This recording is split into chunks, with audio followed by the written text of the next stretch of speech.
चलिए, good morning. आइए जल्दी जल्दी।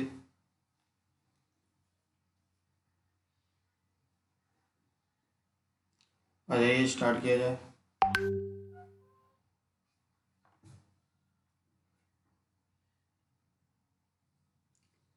गुड मॉर्निंग, गुड मॉर्निंग,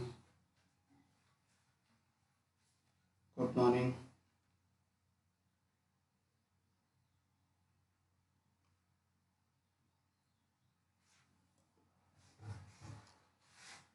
जल्दी से जल्दी लिंक शेयर करो, सभी लोगों को जोड़ो।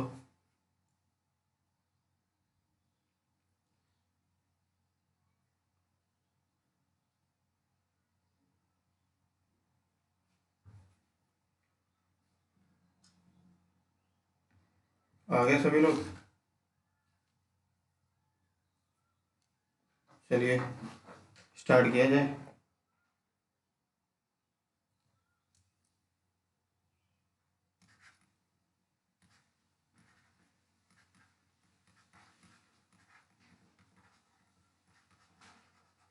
EDD-E2 क्लास, ठीक है।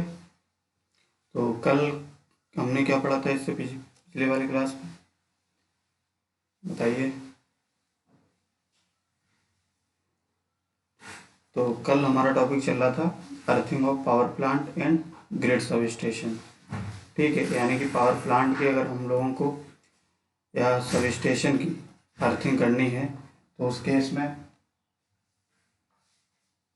पावर प्लांट की या सब स्टेशन की हम लोग जब अर्थिंग करते हैं तो उस केस में क्या क्या जो मेन कंपोनेंट्स होते हैं उनकी हम लोग अर्थिंग करते हैं, ठीक है। उसके बारे में हम लोग पढ़ रहे थे। तो जैसे पहला हमने इसमें देखा था, हेडिंग क्या था कि अर्थिंग फॉर सपोर्ट्स, ठीक है। जो भी सपोर्ट्स थे, यानी कि सपोर्ट्स की जब हम लोग बात करते हैं तो सपोर्ट्स में क्या आ जाता है, जैसे आपके टावर हो गए, ठीक है, टावर हो गए, पोल हो गए, ये सारी चीज़ें क्या हैं, सपोर्ट में आती हैं।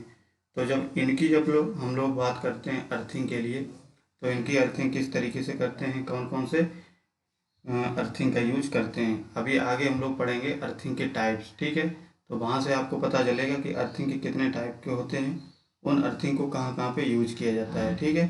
फिलहाल हमारा ये टॉपिक चल रहा है तो इसी पे हम लोग डिस्कस कर लेते हैं पहले, ठीक है। तो नेक्स्ट हेडिंग डालिए, उसी में कंटिन्यू करते हैं। आइए आइए, गुड मॉर्निंग, और जल्दी।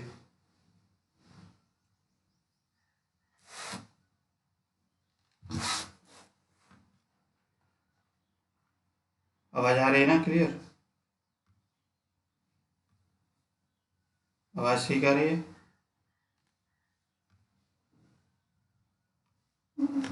चलिए, तो हेडिंग डालिए earthing off switch gear.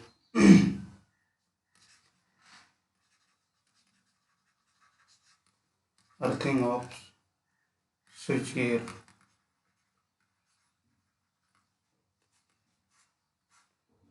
Earthing off switch gear, इसमें हेडिंग डाल के लिखिए। देखिए, जब भी स्विच गियर की बात आती है तो स्विच गियर में क्या होता है, आपके जितने भी सेफ्टी इक्विपमेंट्स होते हैं, जैसे सर्किट ब्रेकर हो गया, रिले हो गया, ठीक है, ये सारी चीज़ें किस में आती हैं, स्विच गियर में। जैसा आप लोगों ने एक पिछला सब्जेक्ट पढ़ा होगा इसमें, तो स्विच गियर, ठीक है, उसी में आप लोगों ने देखा होगा कि कौन कौन से इंस्ट्रूमेंट्स आते हैं इस स्विच गियर में। तो उन्हीं की अगर सेफ्टी करनी है, उन्हीं को अगर बचाना है, तो हम लोगों को इनकी अर्थिंग करनी पड़ती है, ठीक है। तो ये जो अर्थिंग है, इस बेसिकली क्या क्या, ये जो स्विच गियर में होते हैं, इनका काम क्या होता है, जैसे मान लिया ऑपरेटिंग हो गया, ऑपरेटिंग, कंट्रोलिंग या मेजरिंग, तो ये सारे काम करते हैं सारे स्विच गियर में आपके इंस्ट्रूमेंट, ठीक है। सर्किट ब्रेकर हो गया, रिले हो गया, और बहुत सारी चीज़ें होती हैं। तो उनको बचाने के लिए हम लोग क्या करते हैं, अर्थिंग करते हैं। अब कौन सी अर्थिंग करते हैं, किस टाइप की अर्थिंग करते हैं, वो चीज़ हम लोग इसमें देख लेते हैं। तो चलो हेडिंग डालो, अर्थिंग ऑफ स्विच गियर, ठीक है। इसमें लिखिए, इसमें लिखेंगे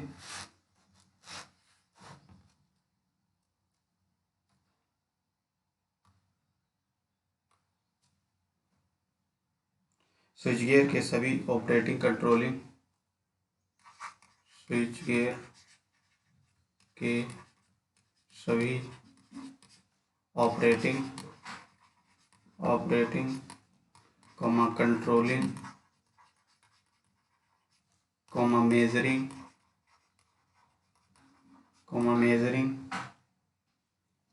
मेजरिंग इंस्ट्रूमेंट के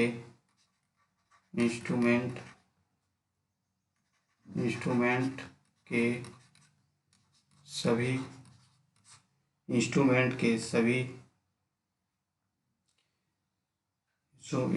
के सभी मेटालिक पार्ट को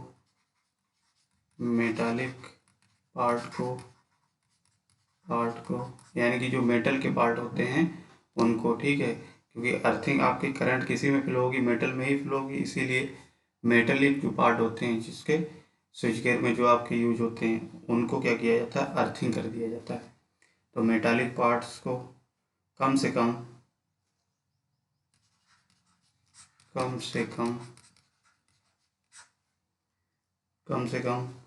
दो अलग अलग स्थानों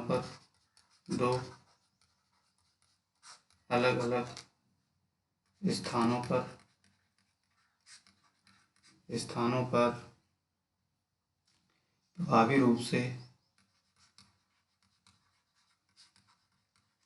प्रभावी रूप से अर्थ किया जाता है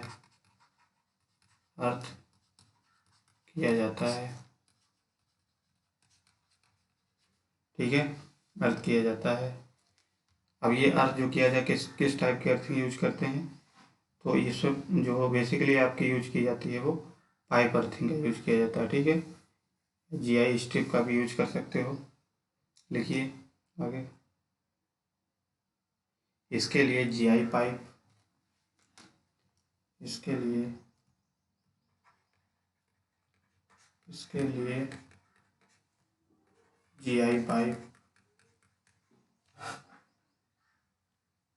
जीआई पाइप व जीआई स्ट्रिप का उपयोग किया जाता है। जीआई स्ट्रिप का उपयोग किया जाता है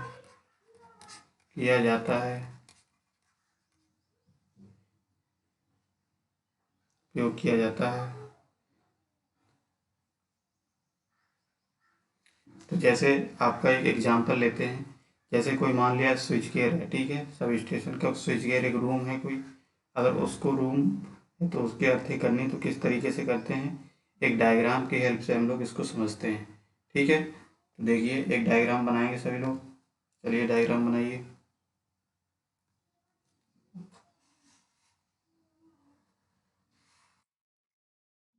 ये मान लिया आपका स्विच गियर रूम है कोई, ठीक है, ये क्या है, एक स्विच गियर रूम है और इसमें मान लिया ये सारी चीज़ें आपके रखी हैं, ये ठीक इस तरीके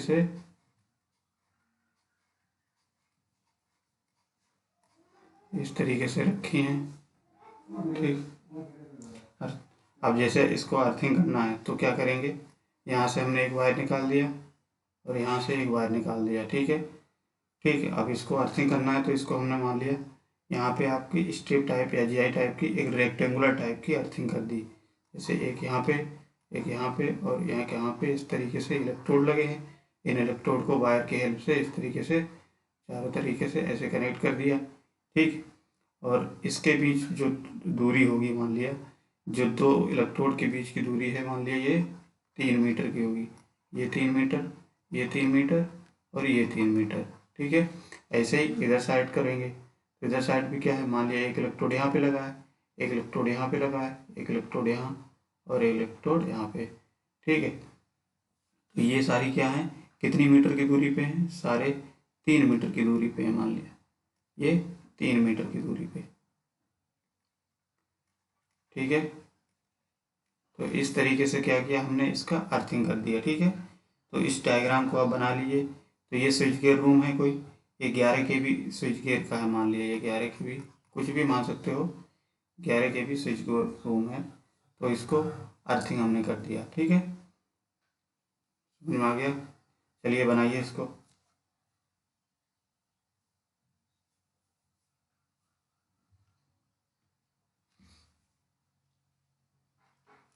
बना लीजिए, जल्दी जल्दी बनाइए, स्टार्ट करें आप।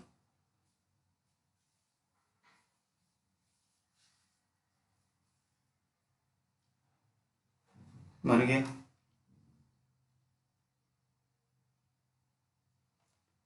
चलिए नेक्स्ट हेडिंग डालिए, earthing off switch yard. Earthing of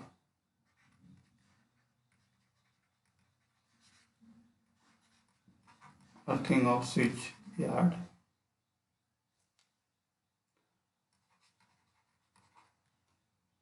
अब देखिए, आपने सब स्टेशन में जो भी ऊपर वाला भाग पूरा दिखता है वो आपका स्विच यार्ड कहलाता है, ठीक है। जो भी सारे आपके दिखता है सब स्टेशन में पूरा क्या होता है, एक स्विच यार्ड होता है। अब इस स्विच यार्ड, ये भी पूरा मेटल का होता है, तो इस मेटल को भी बचाने के लिए क्या होगी, इसमें भी करंट फ्लो होगी, तो इसमें इसको भी बचाने के लिए अर्थिंग करनी पड़ेगी। तो इसमें किस टाइप की अर्थिंग करते हैं, ठीक है, तो वो भी लिख लीजिए। अच्छा, इससे पहले इस हेडिंग को डालने से पहले ये जो हमने डायग्राम बनाया है इसके बारे में थोड़ा लिख लीजिए, इसके बाद आप हेडिंग इसको डालिए, ठीक है। क्या है, इसको बाद में डालिए, पहले इसके बारे में लिख लीजिए।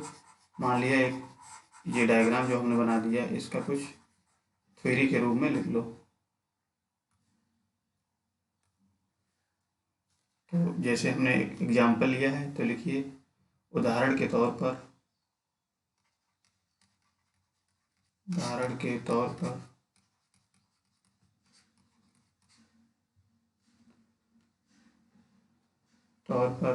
11 kV के 11 kV के स्विच गियर के लिए स्विच गियर के लिए 2.5 mm 2.5 मीटर लंबे 2.5 मीटर लंबे तथा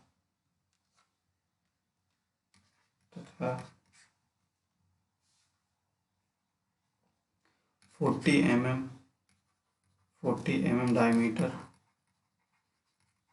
डायमीटर या व्यास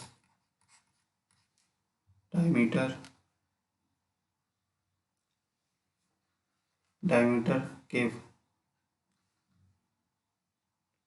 डायमीटर वाले जीआई पाइप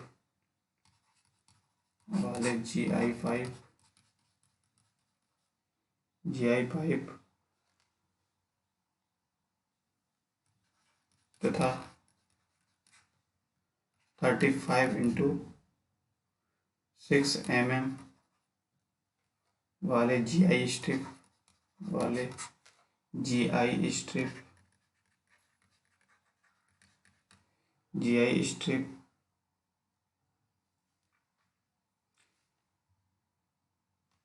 का उपयोग किया जाता है।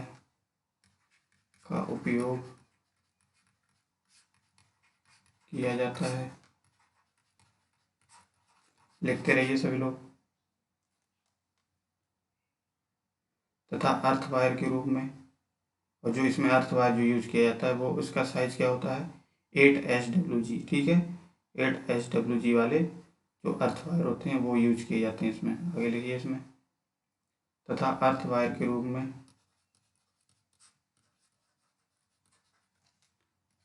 अर्थ वायर के रूप में 8 SWG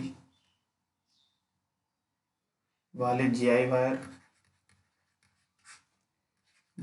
वायर का उपयोग या प्रयोग किया जाता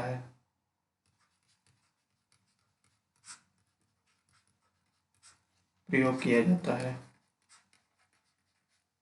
ठीक है, तो इस तरीके से हमने ये एग्जाम्पल के तौर पे इसको देख लिया। अब जैसे स्विच गियर होता है तो स्विच गियर में आपने क्या किया, अर्थ वायर जो यूज करेंगे उसका साइज होता है 8 SWG, और इसमें जो अर्थिंग होती है अगर आप जीआई पाइप यूज करते हैं तो उसका साइज होगा 2.5 मीटर लंबा जो एक पाइप होगा, ठीक है, और उसकी डायमीटर जो होगी वो 40 mm की होगी।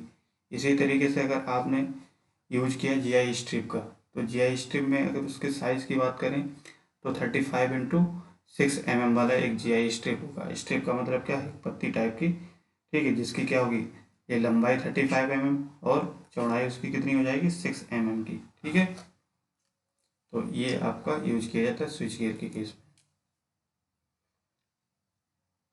ठीक है, बना लिया, नोट करो जल्दी जल्दी।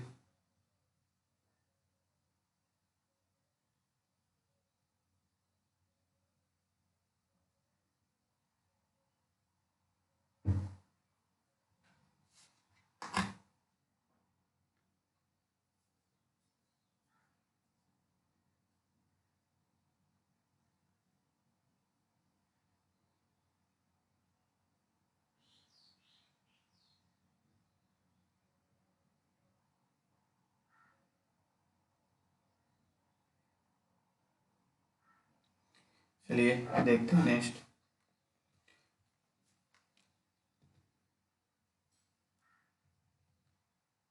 नेक्स्ट हेडिंग डालिए, earthing off switch yard.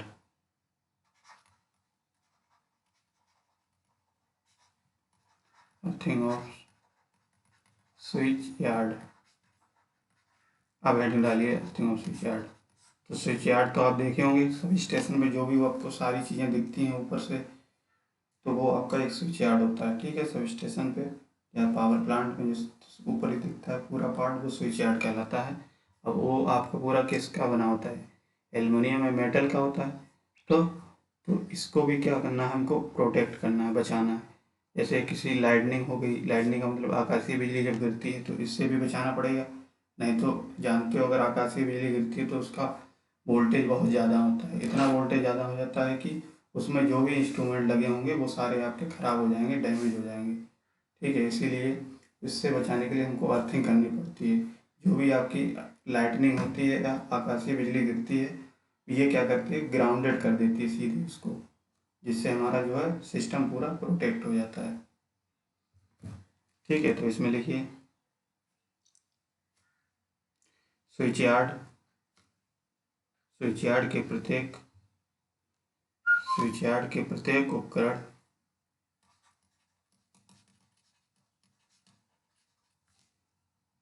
Switch yard के प्रत्येक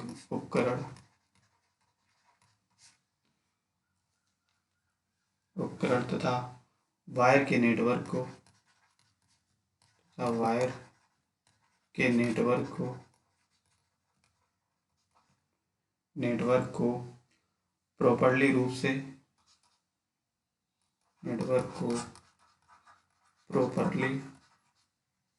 प्रॉपर रूप से अर्थ किया जाता है अर्थ किया जाता है अर्थ किया जाता है।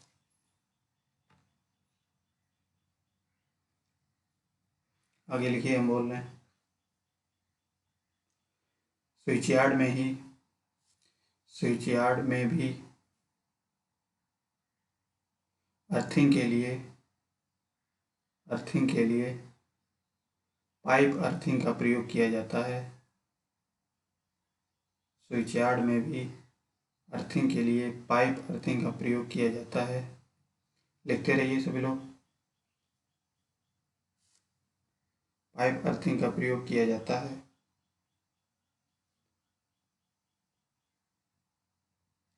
इसमें प्रयोग किए जाने वाले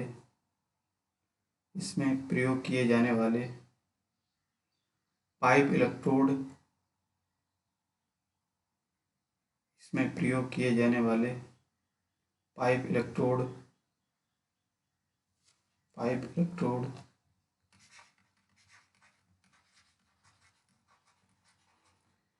इलेक्ट्रोड 2.5 मीटर 2.5 मीटर मोटाई का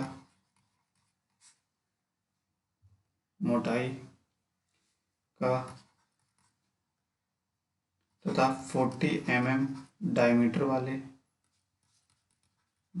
वाले या व्यास वाले तथा 2.5 मीटर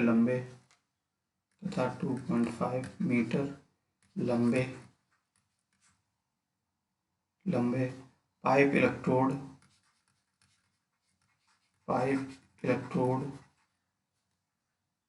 व मेन अर्थ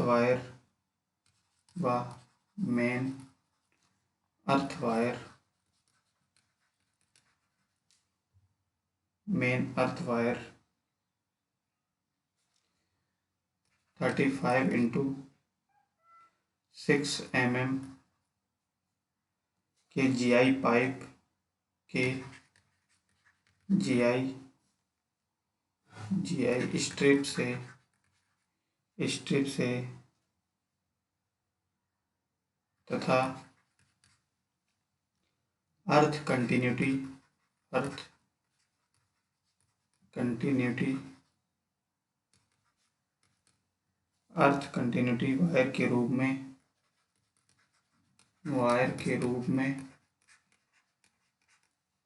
वायर के रूप में 25x6 mm के GI स्ट्रिप का प्रयोग किया जाता है। GI स्ट्रिप का प्रयोग किया जाता है।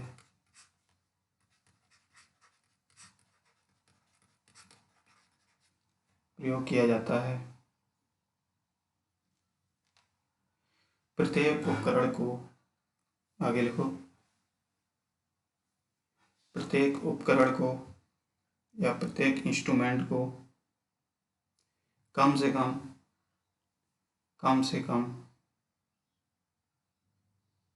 कम 2 अलग अलग स्थानों पर अर्थ किया जाता है। कम से कम 2 अलग अलग स्थानों पर अर्थ किया जाता है।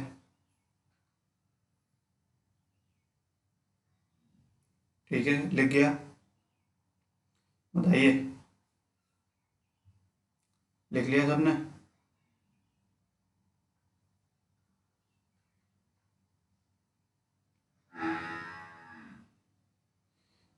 आगे लिखिए।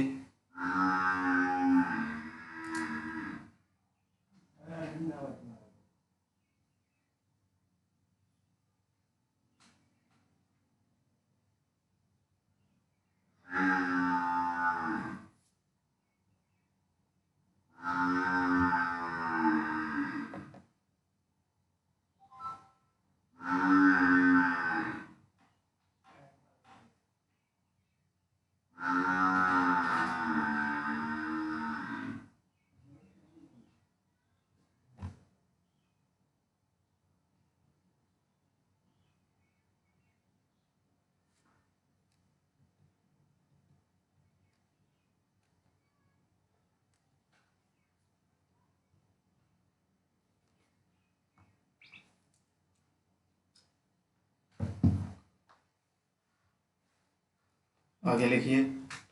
स्विच यार्ड व उससे संबंधित स्विच यार्ड व उससे संबंधित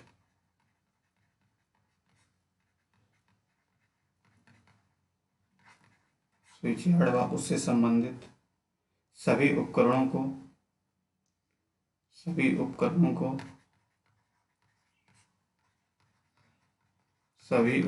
को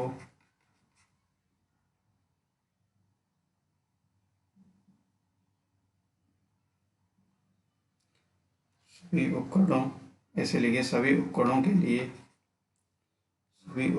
लिए अर्थ इलेक्ट्रोड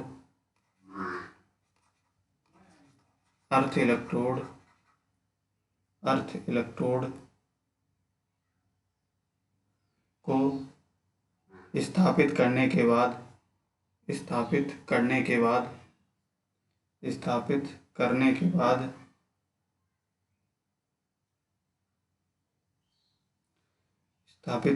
बाद उन्हें 35x6 mm की GI स्ट्रिप द्वारा, आगे लिखते रहिए, उन्हें 35x6 6 mm के GI स्ट्रिप द्वारा आपस में जोड़ दिया जाता है, आपस में जोड़ दिया जाता है।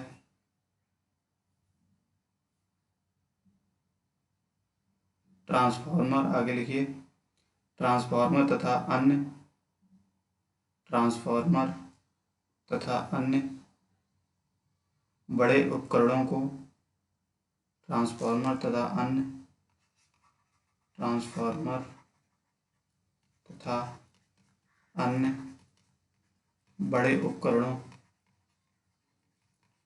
बड़े उपकरणों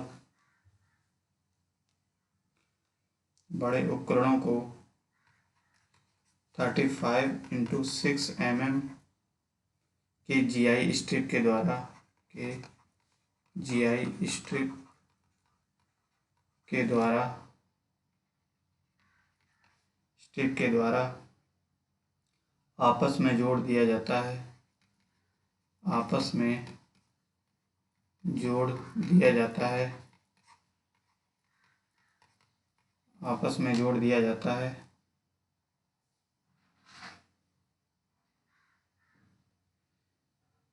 तथा अन्य यूनिट्स को, आगे लिखो, तथा अन्य यूनिट्स को या अन्य इकाइयों को 25x6 mm GI strip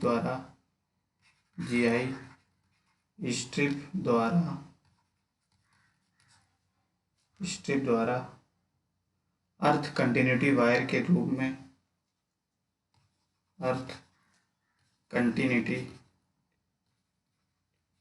continuity wire के द्वारा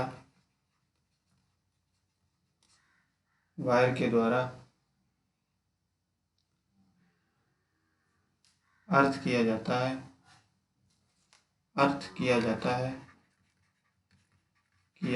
है। ठीक है, तो इस तरीके से हमने देखा जो भी आपके सब स्टेशन में जो मेन पार्ट्स होते हैं, ठीक है, उन सभी पार्ट्स को किस तरीके से अर्थिंग की जाती है, कौन सी अर्थिंग की जाती है। ठीक है, तो ये आपका एक ओवरव्यू हो गया पूरा। ठीक है, इस तरीके से अब अगर हम लोग नेक्स्ट बात करते हैं, इतना नोट कर लिया अच्छा सबने, बताओ।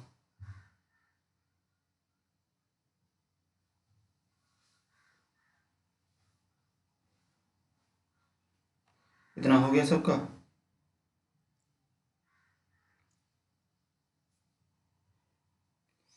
ठीक है, तो इस तरीके से ये सारी चीज़ें हमने देख ली।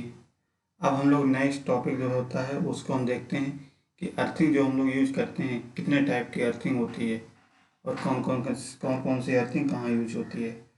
ठीक है, तो चलिए नेक्स्ट हेडिंग डालिए।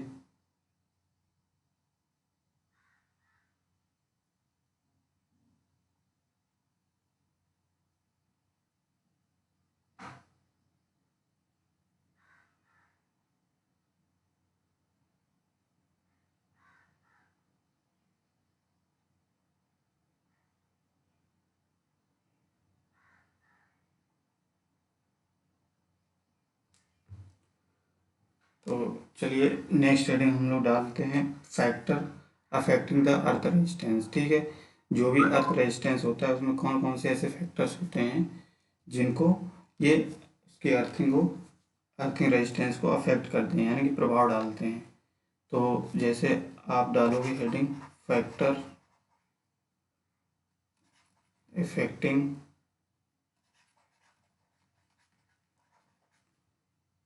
Affecting the earth resistance.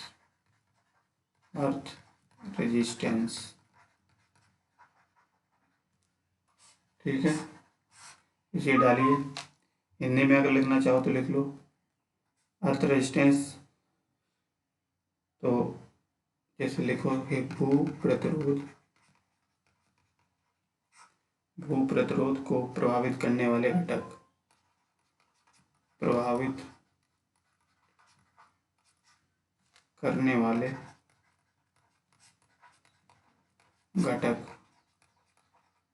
ठीक है, चलो ये हेडिंग डाल लो। यानी कि जो अर्थिंग हम लोग करते हैं तो उसका जो अर्थ रेजिस्टेंस होता है, उस अर्थ रेजिस्टेंस को कौन कौन से ऐसे एलिमेंट होते हैं या कौन कौन से ऐसे घटक होते हैं या फैक्टर्स होते हैं जो उसकी अर्थिंग रेजिस्टेंस को इफेक्ट करते हैं या प्रभाव डालते हैं। ठीक है, तो लिख लीजिए, इसमें क्या लिखेंगे, लिखिए।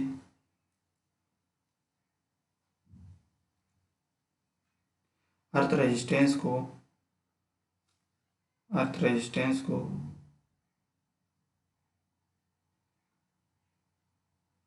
अर्थ रेजिस्टेंस को निम्नलिखित फैक्टर्स निम्नलिखित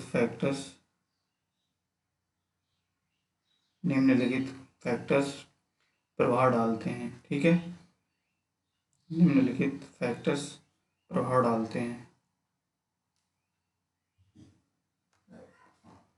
तो पॉइंट के फॉर्म में लिखेंगे सभी लोग। ठीक है, नंबर 1 पॉइंट क्या है, तो जैसे आपने देखा होगा कि जो अर्थ रेजिस्टेंस है, सोइल जो होती है, जो मिट्टी होती है ज़मीन के अंदर, ठीक है, उसकी हर जगह पे क्या होती है, एक जैसी तो होगी नहीं।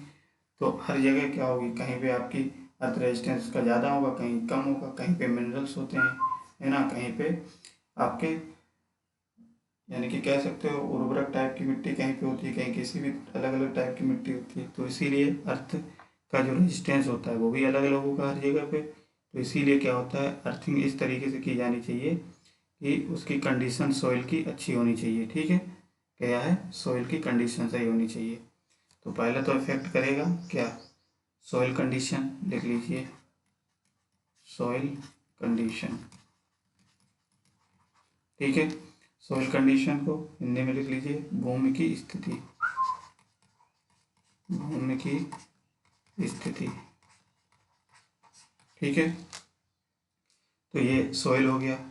अब सॉइल जो होती है, अब अलग अलग जगह पे अलग अलग क्या होगा, टेम्परेचर भी होता है, हर जगह पे एक जैसा तो होता नहीं है। तो सॉइल का जो टेम्परेचर होगा वो भी अलग अलग होगा, क्योंकि अर्थिंग जब करोगे तो उस ये भी क्या करेगा, इफेक्ट करेगा, इसको प्रभाव डालेगा। तो नेक्स्ट डालो 2 सॉइल टेम्परेचर,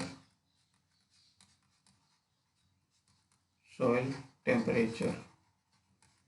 ठीक है, यानी कि भूमि का तापमान। ठीक, थर्ड पॉइंट है, थर्ड पॉइंट लिखियो मॉइस्चर कंटेंट। अब देखिए जमीन क्या होगी, भूमि के अंदर कहीं पे आपकी मॉइस्चर का ज़्यादा होगा, कहीं पे कम होगा, तो ये भी इफेक्ट करेगा। तो तीसरा है सॉइल कंटेंट, सॉरी सॉइल नहीं, मॉइस्चर कंटेंट।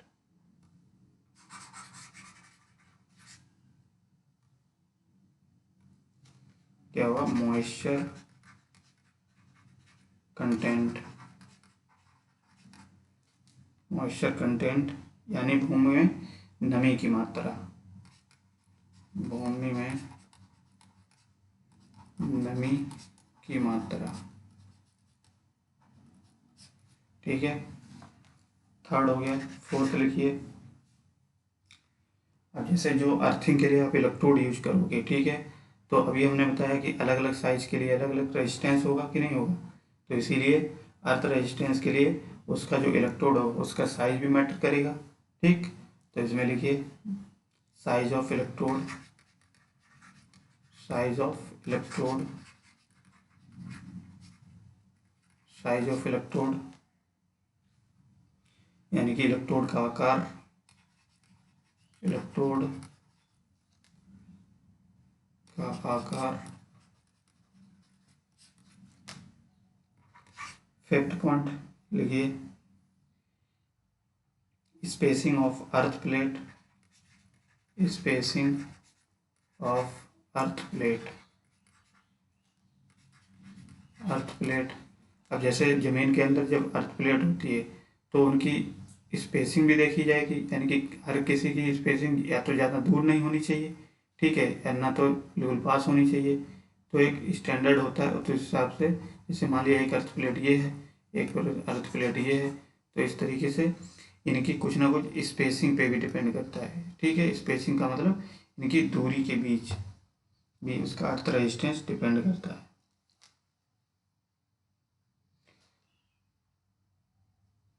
तो स्पेसिंग ऑफ अर्थ प्लेट यानी कि बीच की दूरी, ऐसे लिख लिया, अर्थ प्लेट की बीच की दूरी, बीच की दूरी।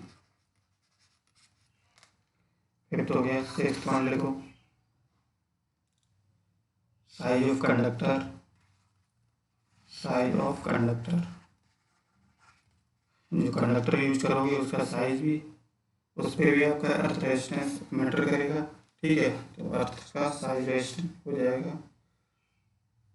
हिंदी में लिखना चाहो लिख लो, भूतार की माप, भूतार की माप। नेक्स्ट पॉइंट लिखो सेवेंथ,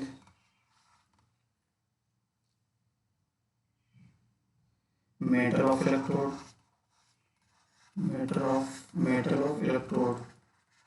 तो जो क्या है, इलेक्ट्रोड जो यूज कर रहे हो वो किस टाइप का मेटल बना है, किस कौन सा टाइप का मेटल है, वो उस पर भी डिपेंड करेगा। तो ये भी लिख लो। 8 पॉइंट लिखो, metal of earth wire, metal of earth wire, metal of earth wire यानी कि जो वायर आप यूज करोगे अर्थ वायर के लिए वो किस मेटल का बना है, एल्युमिनियम का है, कॉपर का है, किसका बना है। ठीक है, तो उस पर भी आप ये डिपेंड करेगा उसका रेजिस्टेंस। और 9th पॉइंट है quantity of charcoal and quantity of charcoal,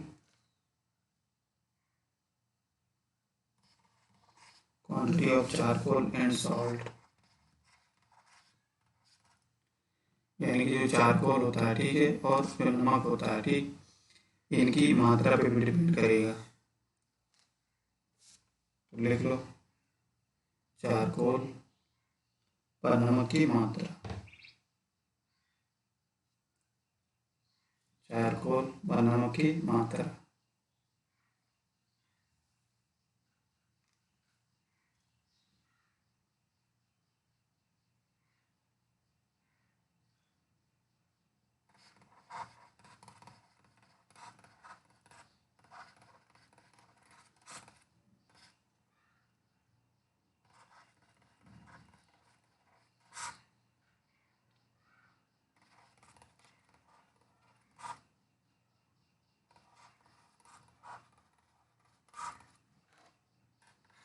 metal of earth, इसको हिंदी में लिख लो,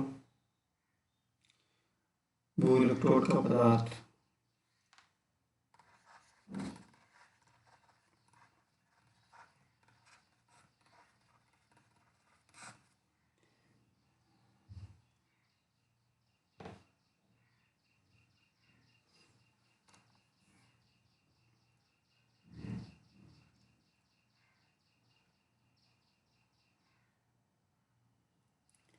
तो ठीक है, इस तरीके से हमने देखा कि जो अर्थ रेजिस्टेंस होता है उस अर्थ रेजिस्टेंस किस किस फैक्टर पर डिपेंड करता है। ठीक है, तो ये 7, 9, 8 पॉइंट हैं, इनको आप याद रखिए, ये इम्पोर्टेंट पॉइंट हैं। ठीक है, इनको आपको याद करना पड़ेगा। तो चलिए आज के लिए इतना ही रखते हैं। ठीक है, टाइम हो गया है। चलिए नेक्स्ट हम लोग देखते हैं कल। चलिए आज के लिए बहुत बहुत धन्यवाद। ठीक।